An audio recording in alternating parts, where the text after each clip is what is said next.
They ordered a female veteran to remove her shirt, then saw the tattoo no one dared speak about. The moment the officer ordered her to remove her shirt, a heavy silence fell over the crowded room. No one expected the faded tattoo revealed beneath, an intricate emblem worn by few, spoken of by none. It was a mark that told a story of battles fought in shadows, of sacrifices unseen, and of strength quietly carried through years of silence. This was not just a woman breaking rules. She was a veteran of an elite force, humble, resilient, and bearing a history few dared to acknowledge. What happened next would shatter assumptions and ignite a wave of respect that had long been overdue. When those gathered finally understood the weight behind the tattoo, the legacy it represented, they were forced into stunned silence. And before I forget, let us know in the comments where you're watching from. I love seeing how far these stories reach. And if you're new here, consider subscribing to our channel so you don't miss tomorrow's special video. I guarantee you won't want to miss it. Now let's jump in. The line outside the Benton County DMV stretched around the block by 7:40 a.m. It was one of those mornings when the air sat still and cold, the kind that made breath visible and conversations quieter. A slow drizzle clung to the windows. Fluorescent lights flickered behind security glass, and beneath a crooked sign that read, "License Renewal, Veterans Line Available." No one seemed to move faster for anyone, veteran or not. She stood near the back of the line. Loose jeans, steel-toed boots dulled with time, a charcoal gray long-sleeve tee tucked into a heavy utility belt. Her flannel overshirt was tied at the waist, slightly damp. Her auburn hair, streaked with gray, was tied back in a low, neat bun. She didn't speak, didn't fidget, just stood, still, like the kind of stillness you only learn when silence was once life or death. Most people barely glanced at her. Some saw a mechanic. Others a woman past her prime, trying to get through a long morning. No one noticed her left hand had the calloused precision of someone who once disarmed tripwires. No one noticed the worn patch sewn into the corner of her back pocket, a faded SEAL team insignia barely visible under years of wash and sun. The clerk inside didn't look up when he waved the next few people forward. A younger man behind her sighed. "Been here forever," he muttered. She gave him a small nod, the kind that says, "Yeah, but we wait anyway." He didn't recognize her. Few ever did. When her turn finally came, the staffer barely met her eyes. "What do you need?" "License renewal, with veteran status added." The man motioned her to the back desk. That's when it started. Another clerk, thinner, louder, with a plastic badge that said temporary staff, Collins, looked up with annoyance as she approached. "You the one for the vet status check?" he said, voice echoing. She nodded. "Proof of service?" he asked. She handed over a worn manila folder. Inside, discharge papers, commendation letters, and a single black-and-white photograph of a unit standing in front of a C-17, their faces blurred by the wind, eyes squinting against the sun. Collins barely looked. "Don't see a DD-214 in here. You got it on you. It's on the next page." He flipped it. Still didn't read. Just frowned. "Sorry, ma'am. You'll need a secondary form of ID and visible verification of service-related tattoos or physical markers. State policy." She blinked, slow. "Excuse me." He leaned back in his chair. "If you can't verify it with additional documentation, I'll need to confirm any military tattoos. Especially since you're claiming elite unit status. We've had people lie before." His voice wasn't cruel, just careless. Like a man who'd never known the sound of a teammate's last breath. "Remove your outer layer. We'll make a note if it checks out." The room had gone quiet. She looked up slowly, calm, controlled, and said nothing. But in that moment, something shifted. The silence stretched. A few people looked up from their phones. The woman behind the front desk stiffened slightly, sensing the tension. Even the young man from earlier, the one who'd sighed about the wait, leaned forward just a little. Collins tapped his pen against the desk, trying to reassert control. "Ma'am, I don't want to make this difficult, but if you want the designation, you'll need to comply. That, or come back another day with full documentation." He said it with the tone of someone convinced he held authority over her life. She didn't move. Instead, She slowly unlooped the flannel from her waist, folded it, and placed it neatly on the counter. Then, with steady hands, she reached behind her neck and pulled the long-sleeve shirt over her head in one clean motion. The room wasn't prepared for what it saw. Her back bore no ordinary tattoo. It spanned her shoulder blades, inked in deep, weathered black, the unmistakable wings and anchor of the Naval Special Warfare insignia. But there was more. Intertwined in the lines were names, dates, coordinates, symbols so specific and clean, only those who'd served would even understand their weight. But what silenced the room wasn't the tattoo itself. It was the scar that curved from her spine to her lower ribs, jagged, pale, and surgical. The kind left behind after emergency medevac. The kind no civilian should carry. The kind no one ever speaks about, especially not in places like this. She stood still, facing away from them, her breathing steady. The air was colder now. One of the older men waiting in line lowered his phone. He stared, eyes wide. He didn't say a word, just pressed his lips together and slowly gave a single, respectful nod. Collins cleared his throat, now clearly unsure. Okay, I think that'll suffice, he muttered, reaching to stamp the paperwork. But his hand hesitated. Wait, came another voice. It belonged to a woman in uniform, a state trooper who had entered the room just moments before, unnoticed. She stepped forward. Her voice was quiet but firm. I know that tattoo. Collins looked at her, confused. The trooper didn't break eye contact with the woman. SEAL Team 4. Yemen. Fall of '03. You were one of the medics on Extraction Red Hill. Still, the woman said nothing. She simply pulled the shirt back over her shoulders, calm as before. The trooper exhaled, a whisper of reverence in her tone. I thought you were dead. Behind them, someone whispered, Who is she? Collins stepped back, his earlier posture gone. The woman picked up her flannel and draped it over her arm.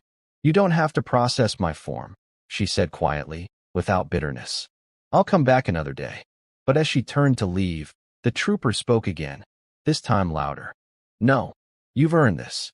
And suddenly, everyone in that room knew. They hadn't just asked the wrong question. They had awakened a history they weren't ready to carry. Outside the DMV, the rain had slowed to a mist. She walked with a calm, measured pace, not fast, not slow, just purposeful. The shirt clung slightly to her skin, the wet fabric darkening the outline of her back. She didn't look back. She never did. Not when it stung. Not when it passed. The name on her license was Eleanor Graves. Most just called her Ellie. To the DMV, she was a number in a queue. To her neighbors, she was the quiet woman who fixed tractors and occasionally mowed the front lawn at the community center. She lived alone on the edge of town, in a small ranch-style house that backed up against the hills. To those who served during the Red Hill extraction, she was something else entirely. Inside the DMV, the trooper was still standing, frozen in a mix of disbelief and awe. Her name was Officer Karen Blake, a former military police sergeant turned state law enforcement. She remembered the Red Hill incident with painful clarity. 5 SEALs had been pinned behind a collapsed building after an ambush in rural Yemen. Ellie Graves had gone in, not once, but 3 times, under fire, pulling them out one by one. She wasn't supposed to make it back. I read your name in a memorial report, Karen whispered to herself. Collins said nothing. His face was pale now. I didn't know. Karen turned on him. That's the point. People like her don't walk around wearing medals. They just carry the weight. Out in the parking lot, Ellie moved toward an old, rusted pickup truck. The kind with mismatched paint on the tailgate and a duffel bag in the passenger seat. Her license plates were plain. No decals. No flags.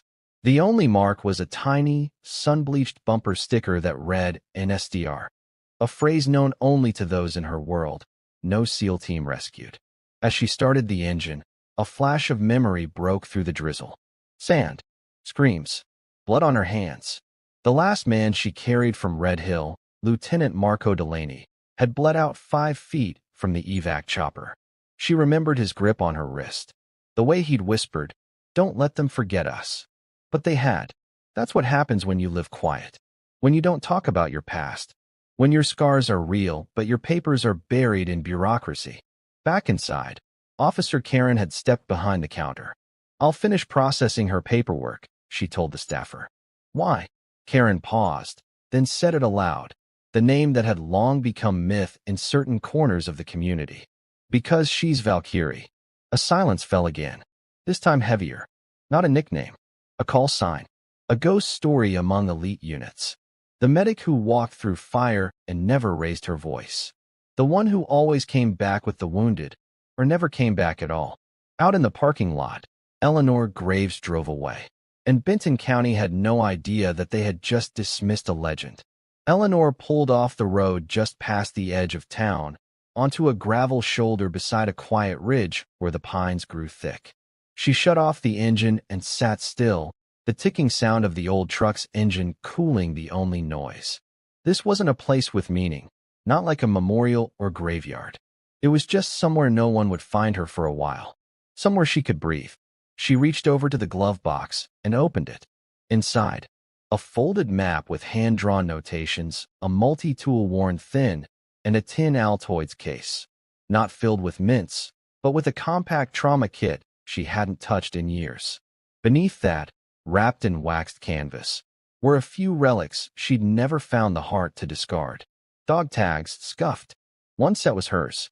The other, worn and snapped halfway through, belonged to Lieutenant Delaney.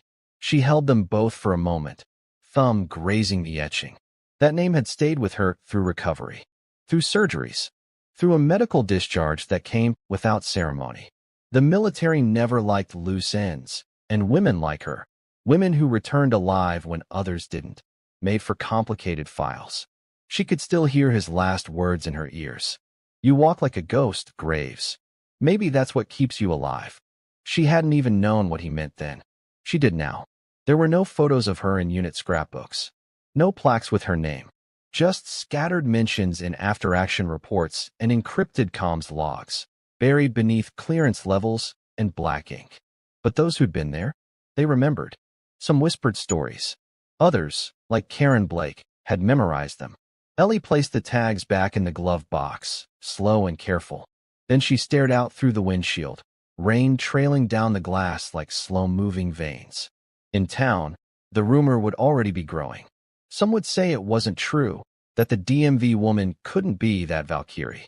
Others would remember details, stitch together timelines, and grow quiet. But Ellie didn't care about that. She hadn't come here to be remembered. She came here because her father had died last year, and someone needed to tend the land he left behind. She came here because people needed their trucks fixed and their fences mended. And because somewhere along the line, a quiet life had become more honorable than the medals left in a drawer. A knock on the driver's side window startled her. It was Karen. No lights, no sirens, just her patrol car parked behind. Ellie rolled the window down. Karen held out an envelope, the completed paperwork from the DMV, already stamped, sealed, and marked Veteran Verified. Didn't want you to have to go back, she said softly. Ellie took it without a word. Their eyes met. Two soldiers in different uniforms, connected by something beyond protocol. Karen hesitated, then asked, "You still carry the tattoo?" Ellie gave a small nod. Karen smiled faintly. Good. Some things deserve to be seen. Karen didn't stay long. She gave Ellie a look of quiet respect, the kind only another service member could give, and turned back to her patrol car. No small talk. No awkward questions. Just understanding. Ellie waited until the engine faded into the distance before opening the envelope. Inside was her renewed driver's license. Crisp, fresh, and stamped with the veteran designation in clean black letters at the bottom. She traced her finger across it, then placed it in her wallet without ceremony. She didn't need the label. But Lieutenant Delaney had once told her that visibility mattered, that people needed to see what quiet service looked like. Still, it felt strange. She started the truck again and drove the long road toward home, tires crunching on gravel, rain sliding in sheets down the windshield. Her house sat beyond a wooden cattle gate at the end of Hollow Bend Road. A hand-painted sign beside the mailbox read GRAVS Auto and Farm Repairs. People didn't ask what the letters stood for. They just called her when the diesel pumps gave out or when a tractor starter refused to turn over during winter frost. It wasn't just her work that kept them coming back. It was her silence, her stillness, her precision. There was something about Ellie that made people instinctively trust her, even when they didn't know why. She backed the truck up beside the barn, killed the engine, and stepped out. Her boots landed with a soft thud on the dirt. She moved toward the workshop, swinging open the doors and revealing a space cleaner than most clinics. Tools hung in exact rows on pegboards, wrenches organized by size, lubricants and parts boxed and labeled with near-military discipline. In the corner, a framed roster of SEAL Team 4 leaned behind a welding mask, the only photograph she'd ever allowed herself to keep in the open. The names were typed, some crossed out in black ink. Delaney, Cutter, Reyes, Lee, Simmons, Graves, all there, all marked by time. She ran her hand across the top of the frame, then moved toward the workbench. A radio crackled faintly in the background, the community channel. Static, then voices. Something about a mechanical failure out at one of the dairy farms near Milton Hollow. Generator failure. Emergency backup down. Cattle feed system stalled. Ellie wiped her hands on a rag and picked up her keys. Another job. Another quiet fix. Another day to disappear into the work that kept her moving forward. But as she walked out of the barn, something made her pause. Out near the road, a black SUV had pulled onto the shoulder, idling with its headlights dimmed. It didn't belong to anyone in town. And Ellie Graves, former Valkyrie of SEAL Team 4, knew without a shadow of a doubt. That wasn't an accident. The SUV didn't move. It sat there like a question mark on the shoulder of Hollow Bend Road. Quiet and still, just far enough to pretend it wasn't watching, but close enough that Ellie knew it was. She stood in the barn doorway, the soft wind pressing against her flannel shirt, watching. Its windows were tinted too dark for town ordnance. Its plates were government black, and the idle hum of the engine was steady, low, precise, probably hybrid. Not a local vehicle, not even close. She didn't reach for a weapon. She didn't tense. She just waited. Whoever was inside had already seen her. No use pretending otherwise. After nearly a minute, the driver's door opened. A man stepped out, tall, lean, wearing a dark jacket over a pressed shirt and slacks. Civilian clothes, but everything about him moved like he hadn't forgotten training. The way he scanned the surroundings, the way he stood with his feet shoulder-width apart, the slight tilt of his head, as if anticipating angles of approach. He was alone. That told her something. "Ms. Graves?" he called out, his voice polite but firm. She didn't answer. He took a few steps forward. Not rushed. Respectful. "I didn't come to bother you. I was asked to deliver something. That's all." Still, she said nothing. Finally, he reached into his coat slowly, open palm, cautious, and pulled out a thick envelope. No markings on it. No insignias. But from the way he held it, she recognized what it was. Top clearance courier delivery. No trail. He placed it gently on the edge of her mailbox, then backed away. "I was told not to stay. Just deliver and leave." She raised one eyebrow. "Who told you?" The man paused. His expression shifted. "A name I was told not to say out loud." Ellie crossed the distance between them with 3 silent steps. Close enough to read the detail in his eyes. That's when she saw it. Not fear, but reverence.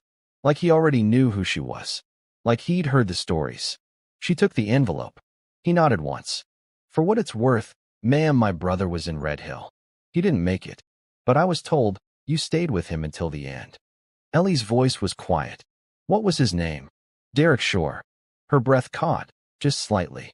She remembered the name. Remembered holding his hand as the medevac circled too far and too late. "I carried his unit patch in my medkit," she said. "For 3 days." The man's eyes grew wet, but he didn't let a tear fall. "Thank you," he whispered. Then he turned, got back into the SUV, and drove off without looking back. Ellie stood there in the road as the sound of the tires faded. She looked down at the envelope, fingers tightening around it. No return address. Just her name. Not Eleanor. Not Miss Graves. Just one word, typed in bold, all caps. Valkyrie. Back in the barn, the rain began again. Gentle, steady, as if the world were holding its breath. Ellie set the envelope down on the workbench, next to an open socket wrench set and an unfinished carburetor. She stared at it for a moment, unsure if opening it would pull her back into something she'd sworn she left behind. Then, with practiced hands, she peeled it open. No creases, no ceremony. Inside were three things: a satellite photo, a folded letter, and an old photograph, one she hadn't seen in 20 years. She picked up the photo first. It was grainy but recent. A remote compound tucked into the side of a ridge. Afghanistan. No, the trees were wrong. More likely Eastern Europe. The timestamp read 2 weeks ago, and in the lower corner was a red mark. A heat signature. She didn't recognize the compound, but she recognized the pattern, the layout of cover, the placement of guards. Whoever sent this didn't just want her to look. They wanted her to understand. She opened the letter next. It wasn't long. 2 paragraphs, typed. Valkyrie, one of ours has resurfaced. Off books. Held against her will. Confirmed ID, Lieutenant Anna Rivas. Unit, Ghost Team Echo. She's alive. We can't send anyone officially. But we knew if anyone could see what others couldn't, it'd be you. The map's enclosed. Burn this after reading. And, Ellie, you were never supposed to fade. We need your eyes again. K. Ellie sat down slowly, the letter trembling slightly in her hand. Anna Rivas. She hadn't heard that name since the fall of Mosul. Anna was one of the few she trusted without hesitation. A comms officer who once held a perimeter for 6 hours when a convoy failed to extract them on time. They had shared rations, stories, a tent in the cold. And silence. So much silence. Ellie had assumed she was dead. Everyone had. She turned the last item over. The photograph. It was old, sun-faded. 6 women in fatigues, dusty and smiling in front of a grounded Black Hawk. Arms around each other, laughing despite the storm clouds overhead. Ellie was second from the right, younger then, eyes harder than they are now. Anna stood in the middle. Back then, they had all called her Echo. Ellie pressed her palm to the picture and closed her eyes. They had all made promises once. If one of us goes dark, the rest don't forget. Most forgot. Tom does that. But Ellie didn't. She stood up, walked to the far side of the barn, and unlocked the cabinet she hadn't opened in 10 years. Inside, her old duffel, a sealed medkit, tactical boots, and a soft, folded cloth, gray, heavy, her team jacket, the one with her call sign stitched inside the collar. Valkyrie. She placed the letter in the burn barrel, lit a match, and watched it turn to ash. Then she turned off the light and stepped out into the storm. By dawn, the barn was locked, the truck cleaned out, and the animals fed for what might be the last time in a while. Ellie had left no note. Just a single envelope taped to the inside of the door with instructions for her neighbor, Mr. Kincaid, a retired mechanic with a bad knee and a better heart. It simply read, "Feed twice daily. Diesel tanks full. Take the eggs. Keep the rest. Back soon. Maybe." Then she walked into the house one last time. The living room was neat, not spotless, but lived in with quiet dignity. A few photos lined the mantel. Her father at his wedding, her niece in graduation robes, a worn group shot of volunteers from the local VFW handing out meals after a flood. Nothing of her past. Not visibly. But behind the bookshelf, tucked in a hollow wall panel, lay a sealed lockbox. She opened it. Inside was a battered field journal. Coordinates. Names written in code. A single burner phone with only 3 numbers programmed. She powered it on. All 3 contacts showed the same status. Inactive. Except one. Keegan. A moment of hesitation, then a long press. 1 ring. 2. A click. Took you long enough. The voice was dry, grizzled, but unmistakable. Sergeant Major Keegan Arlo. Once her commanding officer. Now presumed dead or retired, depending on who you asked. "I got your letter," Ellie said. "I figured. You packed yet?" "I don't even know where I'm going." "Doesn't matter," Keegan replied. "If you've seen the satellite image, then you already know what they're trying to do." "Extraction?" "No, not this time." His tone sharpened. "This isn't a mission, Valkyrie. It's a message. They took Anna because she knows what we buried. And they're betting no one left alive remembers." There was a pause. Then Keegan added, But I remember. And I know you never forget. Ellie said nothing for a while. Then, what's the fallback? I'll send you a location. Northern entry. Minimal heat signature. 2 days. Someone will meet you with gear. No unit, no backup. Just you. And if I don't come, I won't ask again. Click. The call ended. She stared at the screen as it went dark. There was no fear. Just the slow return of the rhythm. The pulse that only comes when the past stops pretending it's buried. When every movement means something again. When ghosts stop whispering and start walking with you. By the time the sun broke over the ridge, she was gone.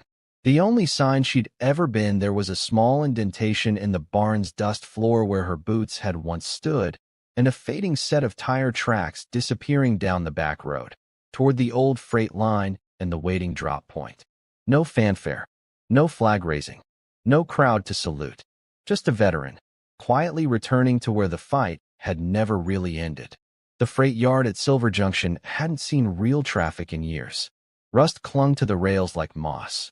Signal lights blinked on empty tracks with no trains to guide. A chain-link fence, half collapsed, let in stray dogs and wandering coyotes more than freight. And at the far end, just beneath the remains of a rusted-out water tower, sat an abandoned switching shack, the kind no one would bother checking, unless they knew where to look. Ellie arrived just after 6 o'clock. She parked the truck under a collapsed trestle bridge, double-checked the perimeter, and moved on foot. Her steps were light, deliberate. She didn't crouch, didn't sprint, just melted between cover like the earth itself had trained her. Inside the shack, the air was musty. Dust filtered through cracks in the roof like fine powder. In one corner, a duffel bag waited on a splintered crate, nondescript black canvas, tagged with the initials VG in red thread. No note, no welcome, just gear. Ellie opened it. Inside, a sidearm, holstered and clean. A compact suppressor. A roll of encrypted maps. Reinforced tactical boots. A low-profile Kevlar vest. Her old combat knife, the same she'd left in a forward-base locker 15 years ago. She held it for a moment, thumb tracing the engraving on the hilt. Do no harm, but take no chances. There was one more thing in the bag. A folded cloth. Dark gray. She unwrapped it and held it up. Her jacket, the same one from Yemen, from Red Hill, from the night they'd said she died. The stitching on the inside collar was intact. Valkyrie, e.g., NSWF. Her fingers trembled just slightly. It was like being handed your shadow after living in sunlight for too long. She slipped it on. The fabric clung to her like it remembered. Then the wind shifted outside. She heard a car. Low engine. Tires crunching gravel, slow and deliberate. Ellie moved to the edge of the shack and peeked out. A black sedan, newer, unmarked, pulled up near the fence line. The driver's door opened. A figure stepped out. Older man, limp in his left leg. His silhouette unmistakable. Keegan. He hadn't changed much. Gray stubble. Faded scar on his jaw. Eyes that still looked for exits in every room. Ellie stepped out into the light. He looked at her.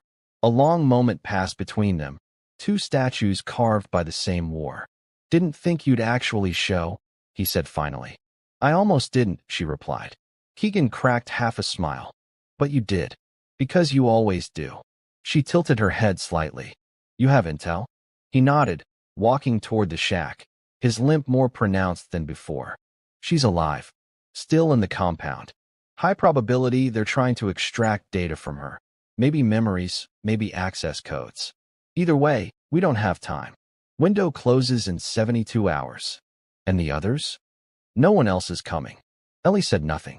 She didn't flinch, didn't sigh, just reached back into the bag, pulled the knife from its sheath, and clipped it to her belt. Then we don't waste time, she said quietly. Keegan's voice softened. You're not her anymore, you know. Ellie met his eyes. That's the problem, she whispered. I never stopped being her. They drove in silence. Keegan's sedan cut through the morning fog like a blade. Engine quiet, tires hugging the back roads with precision. The town had long disappeared behind them, replaced by pine forest and broken fencing, open land stitched together by old utility poles and forgotten trails. Ellie sat in the passenger seat, her jacket zipped halfway, fingers tracing the edge of the map on her lap. The lines were coded, visual reference only, no GPS. Every mark reminded her of missions long buried beneath redacted reports. Still memorize everything before you move? Keegan asked, glancing over. She didn't answer. She just nodded once, folding the map with practiced hands and slipping it into the inside pocket of her jacket. You were always better than the rest of us at that, he added. Didn't need drones or tech. You just saw it. Ellie kept her gaze forward. That's why they called me Valkyrie. Keegan chuckled. Nah, they called you Valkyrie because you never left a body behind. His voice fell quiet. Not even when you were ordered to. A silence settled between them. Finally, Ellie spoke. Anna wasn't on any recent rosters. How did they know she was alive? Keegan's jaw tightened. Intercepted message. Russian origin, through a proxy server in Belarus. Someone used a burned satellite channel linked to Operation Echo. Ellie turned to him sharply. That protocol was shut down a decade ago. That's what we thought, Keegan replied. But if Anna still remembers access patterns, encrypted drop sites, even fragments of passwords, that kind of intel still holds value, especially to the wrong hands. Ellie's expression darkened. And no one sent a team? Keegan shook his head. They sent contractors. 2. They vanished. Because this isn't a job for guns for hire, she muttered. No, it's a job for someone who still knows how to disappear. They drove another mile in silence. Then Keegan reached into the glove box and pulled out a thin manila folder. He passed it to her. Inside, thermal images, movement charts, and a single surveillance still, grainy, time-stamped, but unmistakable. Anna, tied to a chair in a dim room. Eyes swollen, but alive. She was staring straight into the camera. Ellie ran her fingers over the image. Her jaw clenched. She looks like she knew we'd see this. She did, Keegan said. She knew the protocol. She knew who we'd send. They reached the end of the road, literally. A rusted barricade marked the transition between civilian roads and deep timber country. Beyond it lay 40 miles of wilderness and one thin path to the ridge where the compound sat tucked into shadow. Keegan parked. This is as far as I go, he said quietly. They've got drones, heat readers, vibration traps. You go in alone. Ellie opened the door, wind pressing cold against her skin. I never needed a team, she said. Keegan hesitated. No, but they always needed you. She looked at him. Softly, but with steel. That's why I'm going. Then she walked into the trees, like a ghost returning to war. The forest swallowed Ellie as she moved deeper, her boots barely disturbing the thick carpet of pine needles and damp leaves. The air was heavy with the scent of earth and moss, a quiet contrast to the violence that had shaped her past. The canopy above filtered the sunlight into fragmented beams, dappling the forest floor with fleeting patches of light and shadow. Every step was deliberate, every breath measured, trained over years of silent patrols and high-stakes operations. Her senses sharpened. The faint, rhythmic hum of distant generators, the low murmur of muffled voices, and the subtle crack of a twig snapping a few yards ahead. The compound was close now, hidden just beyond a thick curtain of trees and underbrush. She crouched behind a moss-covered boulder, pulling out the encrypted maps. The perimeter was well fortified, sensors spaced with deadly precision, patrol routes looping every 15 minutes, and surveillance cameras with glowing night vision lenses silently blinking in the growing dusk. No drones hovered overhead yet, but she knew that was only a matter of time. Her fingers traced the lines on the map, each marking a threat, a blind spot, a chance for entry. The entire layout screamed of careful preparation. This wasn't a makeshift holding cell, but a fortress designed to keep secrets buried and prisoners silent. In the stillness, a memory flickered. Anna, laughing through exhaustion, passing her a cigarette wrapped in foil, whispering, "We'll make it out. We have to." It was a promise and a plea, and Ellie clung to it like a lifeline. Moving with the grace of a shadow, Ellie skirted the tree-line, keeping to the darkest patches. Her eyes caught a faint glint of metal near the dirt. A nearly invisible tripwire stretched across the path. A ghost of her old life smiled quietly at the trap. Still the same, she whispered. She knelt carefully, producing a thin wire cutter from her vest. With meticulous precision born from years of disarming deadly devices, she severed the wire and disabled the trap without triggering the alarm. Each step closer heightened her awareness. The sounds of the compound, distant footsteps, the low murmur of voices, the occasional barked order, filled the air. She scanned the imposing compound walls, tall fences topped with razor wire, watchtowers manned by guards clad in black tactical gear. They moved with practiced vigilance, eyes sharp but unaware of the storm silently creeping through the trees toward them. Her comm crackled softly. "Value copy?" She tapped twice in reply. "Go," came Keegan's voice, low and steady. "Patience," he reminded. "Extraction depends on timing and silence. No mistakes."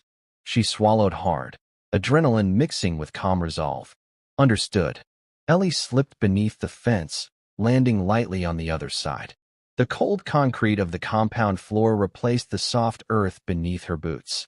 Harsh floodlights illuminated parts of the yard, casting long shadows and highlighting clusters of guards moving in patrol patterns. Her heartbeat steadied. This was no longer just a mission, it was a rescue. A retrieval of a ghost from the past who refused to be forgotten. Slow, controlled breaths filled the space between the distant gunfire drills and the whir of security systems. Every moment stretched, every shadow held a secret. Ellie moved with purpose, silent as a whisper, the weight of her past wrapped like armor around her. She was here for Anna, and she was going to bring her home. Inside the compound, the cold hum of fluorescent lights echoed down sterile corridors lined with cold metal and concrete. The distant, mechanical clatter of boots echoed faintly, mixing with the soft drone of machinery, a relentless reminder that this was no place for mercy. Ellie moved like a ghost, weaving through shadows cast by crates and scattered equipment. Each step was precise, silent, a dancer's grace born of years navigating hostile terrain. Her breath was slow, controlled, muscles taut but ready to spring. Ahead, behind a reinforced door with small barred windows, she caught sight of the figure she'd come for. Anna, slumped in the corner, bound and bruised. Anna's silhouette told a story of resilience and pain. Her eyes, swollen from sleepless nights and muted suffering, flickered with a light of recognition as they met Ellie's. "Anna," Ellie whispered, voice low but urgent. Anna lifted her head slowly, voice hoarse but steady. "Ellie? You came." Ellie nodded, crouching closer. "We're getting you out." Anna managed a weak smile that held 1,000 unspoken words. Behind them, the echo of approaching footsteps warned of incoming patrols. Tom was slipping away. Ellie pressed her ear to the door, counting the footsteps. 2 guards, circling near, but not close enough yet to overhear. She reached into her vest and pulled out a compact lockpick kit, fingers moving with surgical precision. Years of field experience had honed her touch, quiet, efficient, practiced. Each click of the lock was a nail in the coffin of their captivity. Click. The heavy door creaked open with agonizing slowness. Anna rose, leaning heavily on Ellie's shoulder. Her strength was waning, but her spirit was unbroken. "We don't have long," Ellie said, voice steady, scanning their exit route. Together, they slipped into the maze of hallways and fenced yards, moving as shadows themselves. Every faint noise felt amplified. A distant cough, a shuffle of boots, the low murmur of guards exchanging words. The compound seemed alive, watching, waiting. Suddenly, a piercing beam of light swept across their path. Ellie froze, pulling Anna behind a stack of crates just as 2 guards rounded the corner, radios crackling. The guards' voices were sharp, their movements deliberate. Ellie's eyes scanned rapidly, then spotted a ventilation shaft low to the ground, just within reach. Without hesitation, she grabbed Anna and slipped into the narrow opening. The duct was tight, dust thick and choking in the stale air. Crawling through the metal tunnel, they moved slowly but urgently, every scrape and shift a calculated risk. The guards shouted, their footsteps pounding closer, but the narrow vent shielded Ellie and Anna from sight and sound. At the vent's exit, Ellie peeked out cautiously. The path was clear.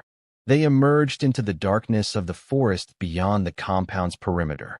The night swallowed them immediately, branches and underbrush concealing their escape. Anna gasped, her voice trembling. "You came for me." Ellie's gaze hardened with quiet resolve. "We're not done yet." In the shadows, their breath mingled with the night air, two warriors bound by unbreakable loyalty, ready to face whatever lay ahead. The forest enveloped them like an ancient sentinel, dark and thick with whispered secrets. Ellie and Anna moved with practiced stealth, navigating the tangle of roots, fallen leaves, and shadows that danced beneath the moonlight. The night air was crisp, carrying the scent of pine and damp earth, the kind of smell that clings to skin after days spent in silence and solitude. Anna's breathing was shallow but steady, a fragile rhythm that spoke of both pain and determination. Ellie reached into her pack and pulled out a small water pouch, pressing it gently into Anna's trembling hands. "Hold on," Ellie said softly, her voice a low promise. "We're almost clear." The narrow trail they followed opened onto a dirt road, where a nondescript pickup truck waited in the shadows, its engine silent, its paint dull and unremarkable. No flashing lights, no markings, just a reliable vehicle and a driver whose eyes bore the same weight of unspoken history Ellie carried. That driver was Marcus, former teammate, survivalist, and one of the few people Ellie trusted without hesitation. He slid quietly out of the driver's seat, his movements deliberate and cautious. Without exchanging words, Marcus offered a curt nod and helped Anna into the passenger seat. Ellie climbed in beside him, glancing into the dark tree line as the truck rumbled to life. The headlights remained off, swallowed by the night, as they crept forward on the dirt road. "Any sign of pursuit?" Ellie asked, her tone clipped but calm. Marcus shook his head. "Not yet, but they're fast. They'll be watching every road out of here." Ellie's mind began its relentless calculation: routes, extraction points, safe houses, timelines. Each variable layered with risk and hope. Her fingers brushed the collar of her jacket, grazing the tattoo hidden beneath the fabric, a faded emblem inked long ago, worn like a secret shield. It was the tattoo no one dared speak about, a mark of silent endurance and unsung valor. She had carried it through years of battles, loss, and quiet survival. It was a story written not in medals or ceremonies, but in scars and whispered respect. "Once we get Anna somewhere safe," Ellie said, her voice steady but tinged with the weight of the fight ahead, "we start planning the next move." Marcus glanced at her, his eyes sharp. "This isn't just about rescuing one woman." Ellie nodded. "No, it's about exposing what they're trying to bury, stopping whatever they're hiding." Outside, the forest seemed to lean in, listening to the vow carried by two warriors bound by loyalty and unbreakable resolve. The pickup vanished into the night, wheels stirring dirt and memories alike. A quiet exodus marked by determination, honor, and the relentless courage of those who fight without recognition. They arrived at the safe house just before dawn, a small, unassuming cabin tucked away on the edge of a forgotten logging road. Towering fir trees surrounded the structure, their dense branches reaching skyward like silent sentinels guarding secrets long buried beneath layers of moss and fallen leaves. The morning air was cool and crisp, filled with the scent of pine sap and wood smoke lingering faintly from the night before. Inside, the cabin was sparse but functional. The wooden floorboards creaked underfoot, and the faint hum of an old refrigerator was the only background noise in the stillness. Ellie helped Anna inside, guiding her carefully. Anna's steps were tentative, each movement weighed down by exhaustion and lingering pain. Anna sank onto a worn couch near a small window, her body finally surrendering to the fatigue that had been held at bay for so long. Her hands trembled slightly as she lowered herself down, eyes heavy but alert. Ellie sat beside her, her gaze sweeping the room, a place stripped of distractions, a sanctuary for healing. "Rest," Ellie said softly, her voice a gentle command woven with concern. "You've earned it. You survived what most wouldn't." Anna nodded, her eyes fixed on the cracked window pane where the first golden rays of sunlight filtered through. Her voice was hoarse but steady. "How did you find me? After all this time?"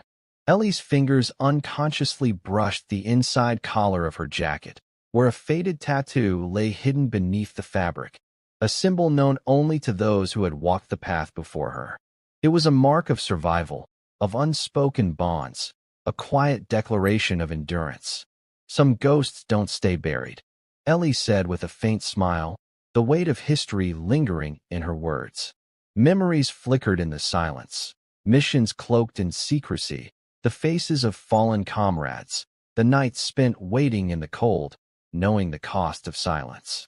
Ellie's mind wandered to the night they lost Anna, the night the world had assumed she was gone forever. But here she was now, alive, breathing, needing her. The cabin's modest kitchen held a small pot of coffee, the aroma curling upward in delicate spirals, filling the room with a comforting warmth. Ellie poured 2 cups, handing one to Anna. The warmth seeped into her hands, grounding her in the moment. "Once you're ready," Ellie said softly, "we start unraveling the truth. They took you for a reason. It's bigger than any of us." Anna's eyes sharpened, the flicker of fire returning to their depths. "Then we finish what was started." The sun climbed higher, casting long, slanting shadows across the forest floor outside. Light and shadow danced in tandem, a reminder that even in the deepest darkness, hope finds a way to break through. Ellie settled back in her chair, watching Anna rest but never forgetting the road ahead. The quiet fight was far from over, but for the first time in a long while, the weight of the past seemed lighter, carried not alone, but together. The safe house was quiet except for the low hum of a laptop and the occasional rustle of papers. Around the worn wooden table, Ellie, Anna, and Marcus gathered, each carrying the weight of years carved into their faces, eyes sharpened by battles both seen and unseen. The room's dim light cast long shadows, echoing the heaviness of the mission ahead. Ellie's fingers traced a complex route on the map pinned to the wall, a narrow path winding through rugged terrain toward the compound's supply line. "This is our target," she said quietly but with unyielding clarity. "Cut their resources. Force them to shift their focus. Disrupt their operations. If we can sever their supply, we can buy time and create openings." Marcus nodded, his gaze steady. "Timing is everything. Move too soon, and they'll tighten security. Move too late, and Anna's already compromised. We need precision." Anna, pale but resilient, leaned forward, her voice firm despite the exhaustion etched into her features. "They took me because I knew critical intel, codes, locations, protocols. But I memorized backups, contingency plans. We have leverage. If we use it right, we can turn their weapons against them." Ellie's gaze met Anna's, pride, pain, and fierce determination all blended into one. "You kept the mission alive when they thought you were gone. Now it's time to finish it."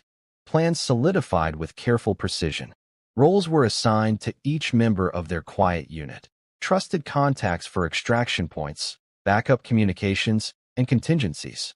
Their preparation was meticulous, leaving no room for error. The faint hum of the laptop and the rustling of maps were the soundtrack to a mission honed by discipline and silent resolve. In the background, Ellie's tattoo, hidden beneath her jacket, seemed to pulse with unspoken strength, a symbol of the battles she carried on her skin and soul. It was more than ink.